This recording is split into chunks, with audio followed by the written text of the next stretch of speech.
चुनावी अखाड़े में उतरने वाले प्रत्याशियों के बारे में अक्सर हम पढ़ते हैं कि उक्त प्रत्याशी आपराधिक पृष्ठभूमि से है, अनपढ़ है, बाहुबली है या फिर माफिया या किसी बड़े नेता के करीबी हैं। कुछ इसी तरह की प्रोफाइल ज़्यादातर उम्मीदवारों की होती है, लेकिन कई बार एक सुखद तस्वीर भी देखने को मिलती है। छतरपुर जिले की ग्राम पनौठा से एक ऐसी ही तस्वीर सामने आई है, जहां पंचायत चुनाव में एक होनहार बेटी किस्मत आजमाने के लिए मैदान में उतरी है। जनता के बीच पोस्टर लेकर संवाद करती हुई एक दुबली पतली 24 साल की ये लड़की गांव की दशा और दिशा बदलने के लिए सरपंच बनने का ख्वाब देख रही है। नाम है सदफ खान। गांव की अन्य बच्चियां इन्हें निस्बा दीदी के नाम से पुकारती हैं। सदफ ग्राम पंचायत पनौठा में एक राजनीतिक परिवार से पैदा हुई। उनके पिता मोहर खान इसी पंचायत से सरपंच रह चुके हैं। इसके बाद सदफ ने छतरपुर के स्कूल और कॉलेज से पढ़ाई करने के बाद भोपाल के माखनलाल चतुर्वेदी विश्वविद्यालय से पत्रकारिता की पढ़ाई की।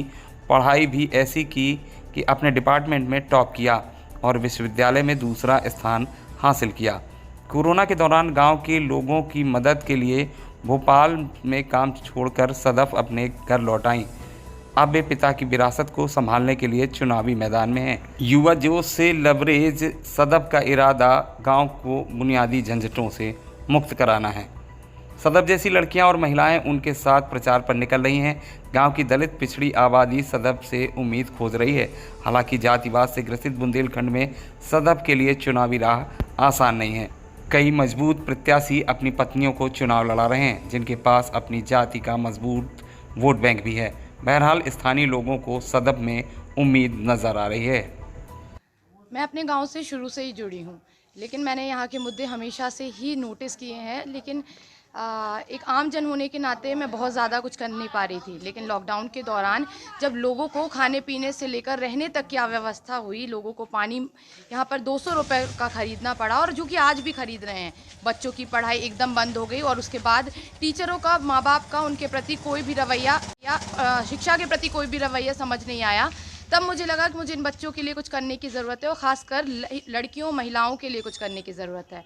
मैंने यहाँ पे एक लाइब्रेरी खोली है, और लाइब्रेरी में यहाँ पनौठा की कम से कम 50 से 60 लड़कियाँ आती हैं, और वो वहाँ पे आके पढ़ती हैं, डांस सीखती हैं, और साथ में मुझे अपने बारे में, अपने घर के बारे में सारी बातचीत बताती हैं। तब मुझे लगा कि मुझे अपने गाँव के लिए आगे आने की ज़रूरत है, और इसीलिए मैंने आज सरपंची के लिए सोचा है।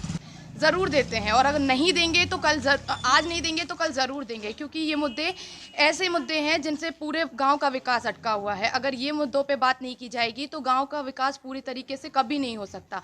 आज हमारे गांव की लड़कियां अगर आगे आके पढ़ेंगी नहीं, उनको व्यवस्थाएं नहीं मिलेंगी, हमारे गाँव के बच्चे और युवाओं को कोई रोज़गार के साधन नहीं मिलेंगे, तो मुझे नहीं लगता किसी गांव का विकास कभी पूरा हो सकता है। और ये मुद्दे समझने की ज़रूरत है, और समझने के लिए हमें लोगों को जागरूक करना होगा, और जागरूक करने के लिए हम युवा आगे आएंगे।